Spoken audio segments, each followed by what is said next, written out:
मेरी गाड़ी को ख़राब हुए लगभग 15 से 20 दिन हो गए थे और घर पे कोई भी फ्री नहीं था जो काम करवाने के लिए गाड़ी को लेके जा सके, क्योंकि मेरे दोनों भाई सीज़न में बिज़ी थे और मेरे हस्बैंड घर पे शादी की तैयारियों में। इसमें ख़राबी ये थी कि किसी ने पेट्रोल की जो पाइप होती है ना, वो काट दी थी और पेट्रोल चुरा लिया था। तो मुझसे तो ये सब काम नहीं होते, क्योंकि मैंने पहले कभी किए नहीं गाड़ी वगैरह बनवाने के काम। और मज़े की बात ये थी कि मेरे को पता भी नहीं चला मेरी गाड़ी में ख़राबी क्या है। जब ये बीच जंगल में बंद हुई ना, तो मैंने अपने हस्बैंड को कॉल किया कि आप जहाँ भी हो प्लीज़ आओ। वो मड़ाउक वाली साइड ही कहीं जा रहे थे, तो वो वापस मुड़ गए थे। उन्होंने देखा तो फिर पता चला कि ऐसे पाइप कट गई है, और उन्होंने ना यहाँ मेरे स्कूल से कोई गांव पड़ता है, वहाँ पे खड़ी करके रख दी थी कि चलो जब हम सब कोई भी फ्री हो जाएंगे हम सब में से, तो बनवाने के लिए लेके जाएंगे। और मैंने फिर सोचा था कि मैं पापा वगैरह की गाड़ी लेके जाऊंगी या फिर बीच में किसी के साथ भी चली जाऊंगी, कभी कभी पैदल भी मैं जा सकती हूँ। तो अभी ज़रूरी है कि घर के काम सारे निपट जाए। अब ये लोग सीज़न से फ्री हो गए थे, तो मेरा भाई और मेरा एक कज़न आए थे मुझे स्कूल से लेने के लिए। तो इन लोगों ने डिसाइड किया होगा रास्ते में कि गाड़ी भी लेकर आते हैं, क्योंकि इन्होंने जाते हुए इनको रास्ते में जैसे दिखी होगी कि चलो वापसी में लेके चले जाएंगे। यहीं जहाँ पे गाड़ी खड़ी थी वहीं हमने किसी से रस्सी मांग ली थी कि हमें गाड़ी टोचन करके लेके जानी है। और जैसे ही हम लोग गाड़ी के पास पहुंचे, देखा तो टायर बिल्कुल बैठ चुका था, ये पंचर हुआ था। और एक अच्छी बात ये थी कि मेरी गाड़ी में ना स्टेपनी पड़ी हुई थी, तो सबसे पहले ये दोनों लग गए थे गाड़ी का टायर चेंज करने की। चलो किया हुआ रहेगा, वैसे अभी तो खींच के ही जानी है, बट फिर भी क्या पता रास्ते में फंस जाए। कई बार चढ़ाई वगैरह में निकलने में मुश्किल होती है। और हम लोग ना बहुत ही डाउटफुल थे, क्योंकि चढ़ाई बहुत ज़्यादा थी, शायद हमसे नहीं निकले। फिर भी हम लोगों ने बहुत ट्राई किया। पत्थर लगाया पर उसी में होगा, पिछली सीट पे नहीं है। हाँ, फिर दूसरी गाड़ी में परफेक्ट लगी है।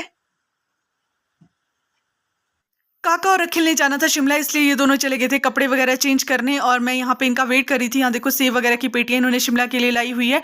और अभी ये वापस जा रहे थे निचली वाली साइड को, जहाँ पे गाड़ी हमने रखी हुई है, कि ज़रा हम ट्राई करके लेके आते हैं, आप यहीं वेट करो तब तक, कि अगर टोचन करके हमसे निकलती है या नहीं, फिर हम आपको बताएंगे। अखिल, काका और निखिल तीनों गए थे गाड़ी निकालने, और मैं इधर रील्स बना रही थी, क्योंकि मेरे को अगर 2 मिनट में मिलते हैं ना, तो मैं सोचती हूँ रील्स बना लूँ। और आजकल वैसे भी टाइम नहीं मिलता बनाने का, धूप की वजह से शायद मैं ब्लर आ रही हूँ।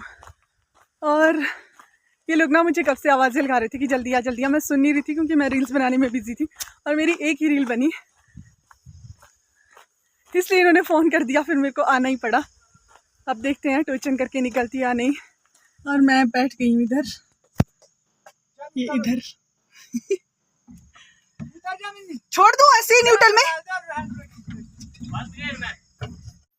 हमारे सारे प्रयास असफल रहे, हमसे नहीं निकली। मैं भी ड्राइवर बनी हुई थी कि चलो आप गाड़ी में बैठ जाओ दीदी, हम तीनों ना जैसे तैसे करके निकालने की कोशिश करते हैं, बट हमसे नहीं निकली। बीच में ही फंस गई थी। ये जो आपको नज़र आ रहा है ना, यहाँ पे बहुत ज़्यादा चढ़ाई है, यहाँ से ऊपर हमसे नहीं निकली। और पीछे हमारे किसी की ब्लेरो कैंपर आ रही थी, तो वो भैया हमारे को बोल रहे थे कि अगर पाइप होती तो हम टेम्परेरी इसको जोड़ देते और इसमें पेट्रोल डाल के मड़ौक तक तो ये निकल ही जानी थी। बट हमारे पास कुछ भी जुगाड़ नहीं था। और बैंक 5 बजे बंद हो जाता है, मुझे बैंक में भी काम था, और शादी के लिए मेरे को सूट का नाप वगैरह भी देना था, तो मेरे को लेट हो रही थी। इसलिए मैंने इन लोगों को बोला कि बस तुम गाड़ी ने वहीं पीछे मोड़ पे लगा दो और फटाफट से चलो। फिर ये लोग आए और अपना तामझाम सारा इन्होंने गाड़ी में डाला, जो सेब वगैरह इन्होंने शिमला लेके जाने थे। फिर हम लोग चल पड़े मड़ाओ की ओर। और यहाँ पे इतनी सारी हम लोग बातें कर रहे थे ना, जब आप अपने भाइयों के साथ कहीं भी जाते हो ना, बड़ा मज़ा आता है। और इनकी बातें सुनते सुनते तो मैं हंस के ना पागल सी हो रही थी। और इन दोनों को इतनी जल्दी थी जाने की कि दीदी आप कितना टाइम लगाओगे, तेरे ना ज़्यादा टाइम लग जाएगा। मेरा भाई बोलता कि तू लड़कियाँ बहुत ज़्यादा लेट करती है, जल्दी करियो, हम लोगों को टाइमली निकलना भी है।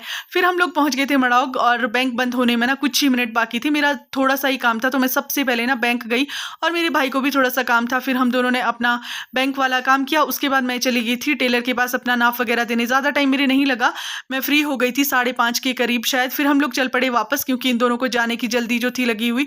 फिर ये लोग मुझे ना धुला तक छोड़ रहे थे, और वहाँ से इनको बस यही पड़ गया था कि अब तुझे टेंशन में पड़ गए थे ये लोग कि तुझे घर तक तो नहीं छोड़ना पड़ेगा, फिर हमारे और आधा घंटा वेस्ट हो जाएगा। लेकिन वहाँ पे मेरा एक और कज़न था जिसको कि घर जाना था। फिर मैंने इन दोनों को वहाँ पे बाय बाय बोला, और मैं चल पड़ी इसके साथ घर की ओर। जब आपके पास बहुत सारे भाई होते हैं ना, तो मज़े बहुत होते हैं भाई। एक के साथ जाओ, दूसरे के साथ जाओ, या फिर कभी भी फंसो तो कोई भी काम आ जाता है। आज के लिए इतना ही, मिलती हूँ आपसे नेक्स्ट वीडियो में। बाय।